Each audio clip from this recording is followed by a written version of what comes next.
Thank you very much. This presentation, I'm just going to talk for a couple of minutes, sort of set up the scene a little bit, and acknowledge the fact that what we're talking about here are some community-driven projects to revitalize technologies of human-animal interaction, hunting and fishing technologies, amongst Tetlikwitchin and Chondakwitchin in the Western Canadian Arctic and subarctic. And the title for this project, Hard Times Are Coming, sounds incredibly pessimistic. And it's a saying that Peter Louvers, who did some of the research that we're going to be seeing in the film, and myself have heard many times over amongst the working with Tetlikwitchin. And it sounds pessimistic, but it's actually a fairly optimistic statement. It fits in with a wider sort of sensibility that you also hear at the same time that Wickham will often say, our future is our history, right? That there's this kind of sensibility that many of the things that have come, many of the developments that have come to their lands, non-renewable resource development in particular, are momentary. They provide jobs for a very short period of time, and then they go away. And what can people trust? Right? And that's one of the things that you'll hear. What can you trust? And one of the elders who I worked with would often say that, over and over again, people have come to our lands and they've said that this job connected to mining or to oil development or to road construction or to whatever, that is the only job you're ever going to need. And then that job always goes away, right? And it's a good thing that there are still caribou about, there's a good thing that there's still fish about, and there's a good thing that we can go back to the land and we can do that. But we can only do that if the land remains relatively intact and relatively under the jurisdictional control of Gwich'in sensibilities rather than being completely eroded by development. So that's kind of what we're going to be talking about here. We're going to see a film in just a few minutes after I hand it over to David, who's going to provide sort of a wider context for these revitalization projects that we've been involved in over the years. And this is a film that documents Tommy Taylor, Chondakwitchin, who's interested in reinvigorating a fishing technology, fish wheel technology that came to their lands that wasn't of their invention, but one that they have made their own over the years. And it's one that they consider to be better than some of the other managerial fishing techniques that have come later. And so we'll see what he has to say in that film. The film itself is about 9 minutes long, but we'll move through our bits really quickly so that we can let you go after that film. Thank you. I'm just not doing it. I'll just do the next slide. So, oops.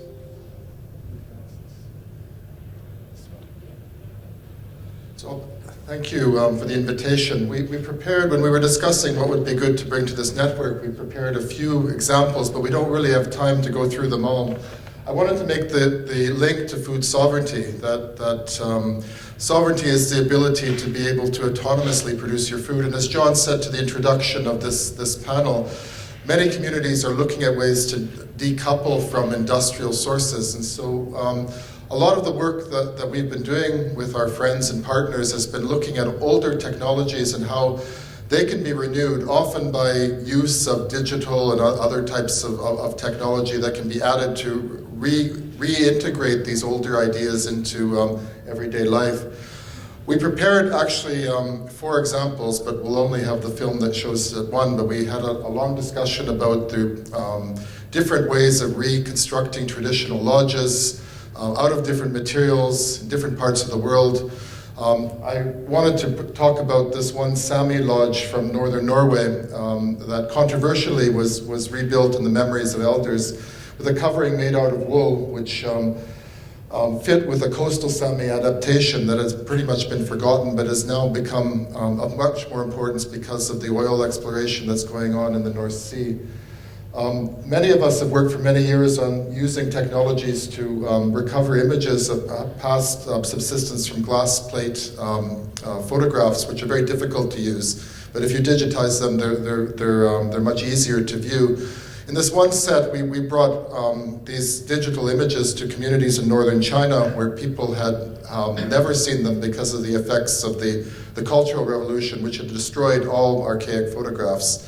And so this very simple application of digital technology brought a lot of discussion about traditional use of the land and hunting rights that have pretty much had no direct experience of people for the last 40 years.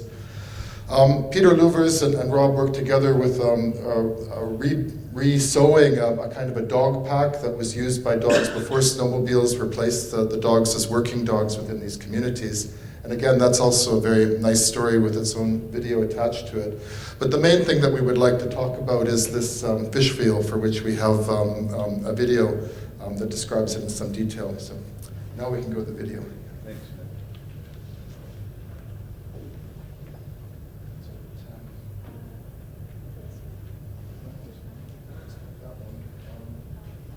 Has it been lost? We can go from the link from the PowerPoint again.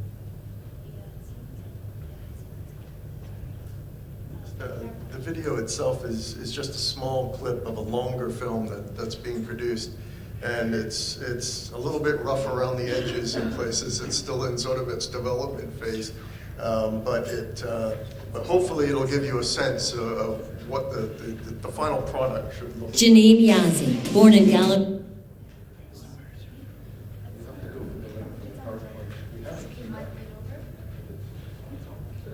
Choose one of those links if you have them later to do the high quality. Choose that one. Hold it to the side.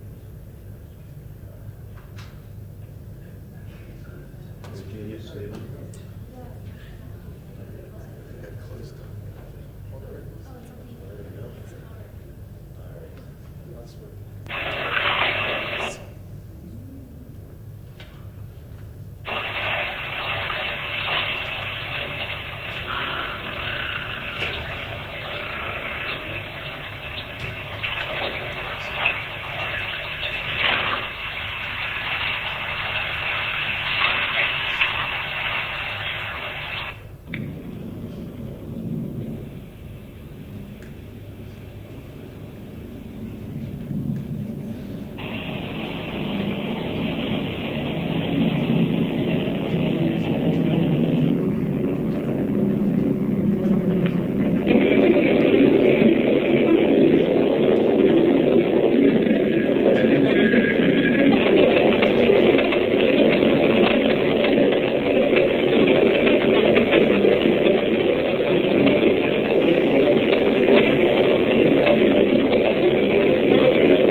But I grew up in Montreal.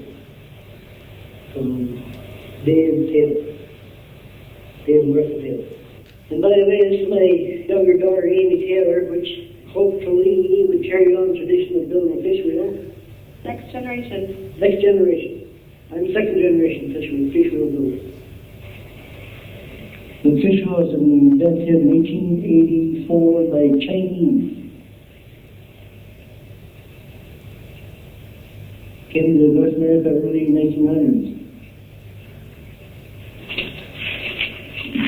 But before you had wire mesh, we used to use saplings and put them in the fire. Right. So you can imagine how many saplings you had to use to make it pass. Yeah. And then they got into chicken wire. We used to have farms here, and then we went from being raw sapling to chicken wire. You can't find that chicken wire anymore. Like a really good heavy gauge chicken wire. And David Taylor told me how to build fish houses. You build it light, you build it strong, and someday you might have to handle it yourself. Anchored offshore, right?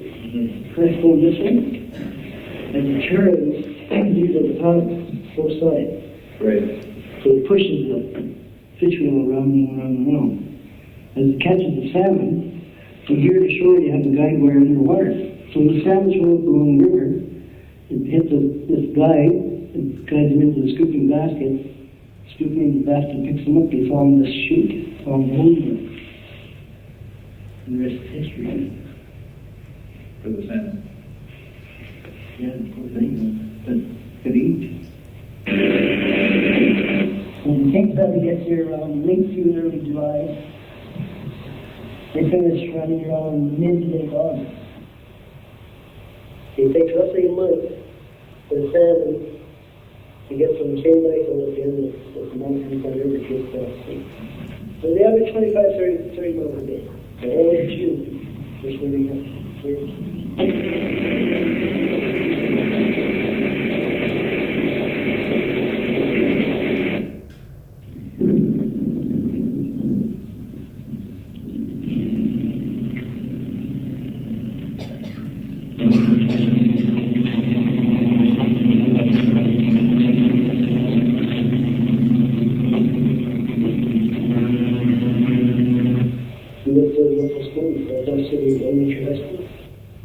But this Yukon River is my school.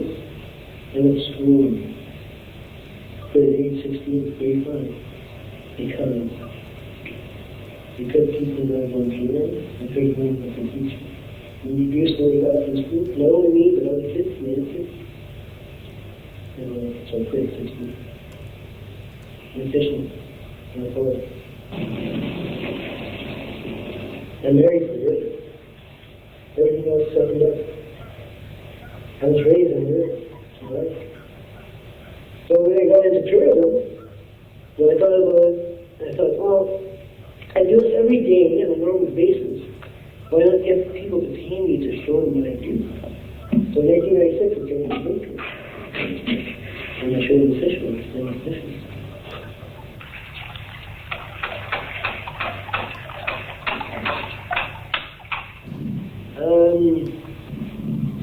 It's a dying tradition for Native people. There's a handful of us that still go fishing on Dawson. And then another one who asked for a couple of years and then wants to do fish. A lot of people here use gill nets for feeding to families. So if you set the net right here today, and we catch 1 or 2 fish, they pull the net, face us, and try to look for one spot.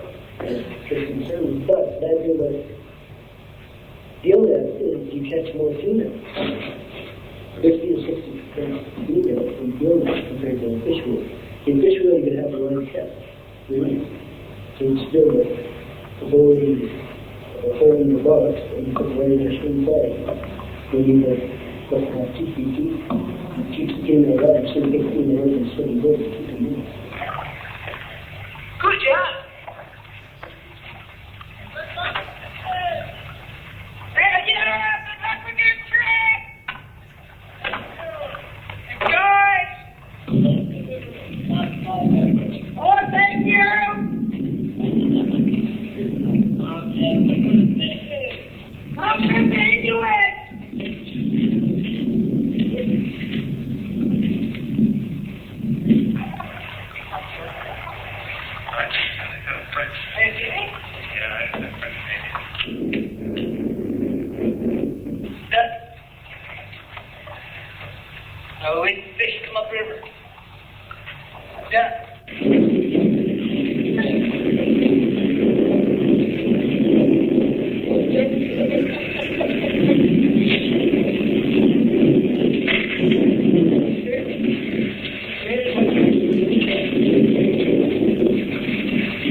So the biggest salmon I ever seen come out of fish wheel cut down the stream about 30 miles, weighed 94 pounds.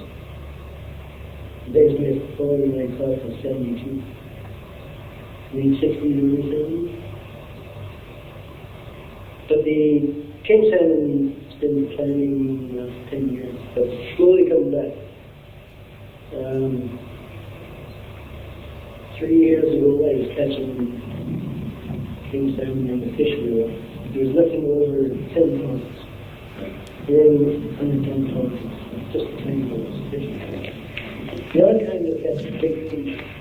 There's a different ones that are big and meat. But now, in last year, the biggest salmon, the king salmon I caught weighed was 40 tons. So it varies from anywhere from 2 pounds to 40, 45 pounds. So at the peak of chum salmon run, which will be around mid-late September, the fish reel catches 3 or 4 fish on scoop on turn. So that's fish reel. So this year, again, for the last 4 or 5 years, it's been a pretty good chunk on the run. But the king is slowly building. 4 or 5 years. But every year is different. You have to, it's like tourism, right? Some years you get rocket tourism in here, next year it's 100 guys, and next year you get salmon the same thing.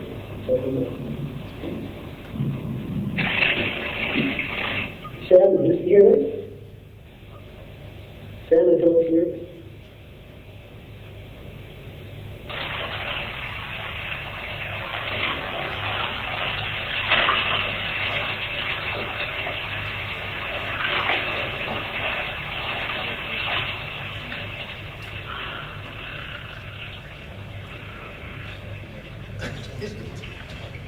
Just go back to the.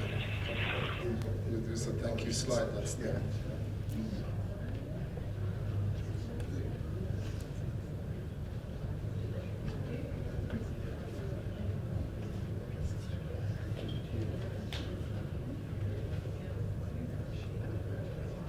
Really, all that there is to do is just show you the acknowledgement slide that comes at the end of this presentation. Oh, sorry. There we go. Masi Cho, thank you very much. I hope you enjoyed the rough but sort of beginnings of the production of this particular film.